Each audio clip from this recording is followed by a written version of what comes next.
Bismillah ar-Rahman ar-Rahim. Alhamdulillah, we are on Wednesday, 20th of March, lesson number 9 from the Ramadan course. Salat that we read in a day, Nafil, another Salah is known as Chasht. Chasht starts after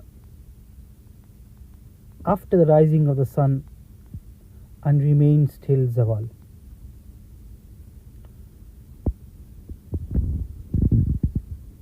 We find in Sahih Muslim that Nabi Sallallahu Alaihi Wasallam used to read 4 and وَيَزِيدُ مَا شَاءَ اللَّهُ, and sometimes would even read beyond that. Now the issue of eating during the azan. When a person is fasting and he hears the azan of fajr, he must immediately cease eating. The masla is, if a person continues to eat after the adhan of fajr, after the time has set in, knowing that the time is complete, his roza will not be accepted and he will have to make it up after Ramadan. We eat till fajr beginning time based on Surah Baqarah verse 187. وَكُلُوا وَاشْرَبُوا حَتَّى يَتَبَيَّنَ لَكُمُ الْخَيْطُ الْأَبْيَضُ من الخيط الأسود من الفجر, which shows that we can only eat till Subh Sadiq, which is the beginning of Fajr. Now there's a hadith in Sahih Muslim, كان لرسول الله صلى الله عليه وسلم مؤذنان بلال وابن مكتوم الأعمى. The Nabi صلى الله عليه وسلم had 2 mu'adhins, 2 adhan givers. فقال رسول الله صلى الله عليه وسلم إن بلالا يؤذن بليل فكلوا واشربوا حتى يؤذن ابن مكتوم. That Nabi sallallahu alayhi wasallam said that Bilal gives the adhan at night, so you can continue eating until Abdullah bin Maktoum, the blind Sahabi, until he gives the adhan, you can continue eating. So based on this hadith, what do we know? The Hazrat Bilal, may Allah be pleased with him, used to do the adhan a little early, before the ending of Sahri.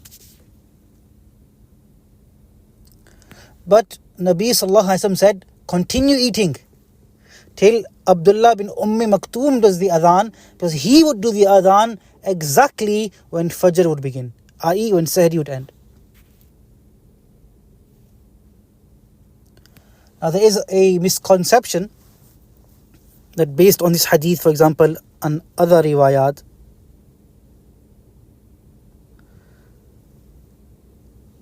that a person can continue eating if he has food in his hand. There's a hadith in Mustadrak from Abu Huraira, may Allah be pleased with him.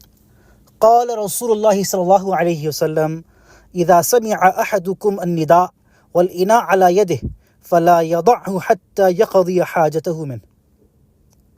That if adhan is going on and a person is having sahri, the utensils are in his hand, then he should not put them down until he has fulfilled his need.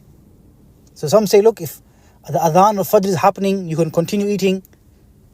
But bear in mind that this adhan is in regards to the adhan of tahajjud, or it's in regards to the adhan of Bilal that was done before the end of time. And even today in Haramain al-Sharifain we find that the adhan of tahajjud is called out, and many people think that this is the adhan of Sahri. Now in regards to a musafir, many people think that just because you're a traveler, you can miss out fasting. The masla is that if a person is a musafir, if he is a shar'i musafir, at the end of Sahri, then he has the concession not to fast that day, but make it up after Ramadan. So, for example, in the UK, Sahri is around 4 o'clock. If by 4 o'clock you are already considered a musafir, you've left home to travel, then you can miss the fast. But let's say you work in London doing bed deliveries, you're setting off at 6. At the end of Sahri, you were at home. You have to fast.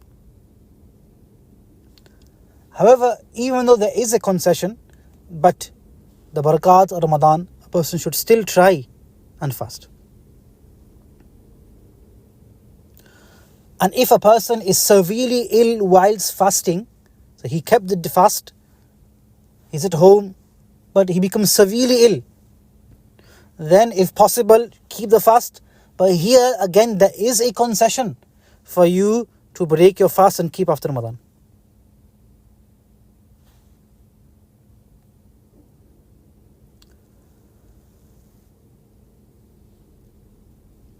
So the causes of not fasting are, number one, if you are a traveler.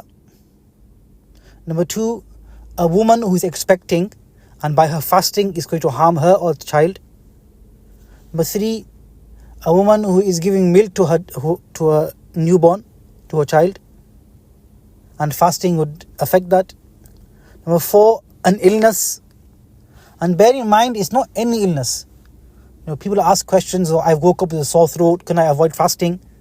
We should not look for small excuses to avoid fasting. This is wrong. Extreme old age where fasting will become difficult. One of the du'as ulama have mentioned in regards to when looking into a mirror, Allahumma hassanta khalqi fahassin khuluqi.